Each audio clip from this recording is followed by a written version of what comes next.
उस समय दामी भी केवल भाग्य आजमाने के लिए शहर जा सकती थी, यह देखने के लिए कि किसी ने उसे देखा है या नहीं। मगर एजेन को नहीं पाया, बल्कि एवेई को देखा, जो इस समय संदिग्ध तरीके से कुछ कर रही थी और पीछे कोई उसका पीछा कर रहा था। जिज्ञासा से प्रेरित दामी तुरंत उसका पीछा करने लगी। असल में एवेई के साथी सभी को सैन्य शासकों ने पकड़ लिया था और उसका दोस्त उन्हें बचाना चाहता था। मगर एवेई पहले हथियार जुटाना चाहती थी, फिर उसने सोना चुराया ताकि बंदूकें खरीद सके। मगर उसका दोस्त इंतजार नहीं कर सकता था और दोनों अकेले ही साथियों को बचाने गए, पर साथी बच नहीं सके।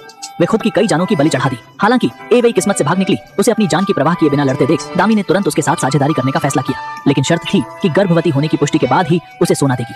इसलिए दोनों तुरंत एवेई के झोपड़ी में गए। अगले दिन एवेई वापस आया और एजेन भी हैरान हो गई।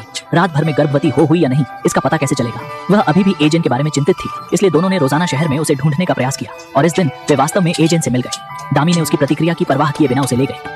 घर लौटकर देखा कि इस समय दामी भी गर्भवती हो गई थी। खुशी के बाद दामी ने देखा कि एजेन ने अभी तक दुश्मन का सामना नहीं किया है। इस पर वह थोड़ा चिंतित हो गई, क्योंकि यदि 2 महीने के भीतर वह गर्भवती नहीं होती तो समस्या बड़ी हो जाती।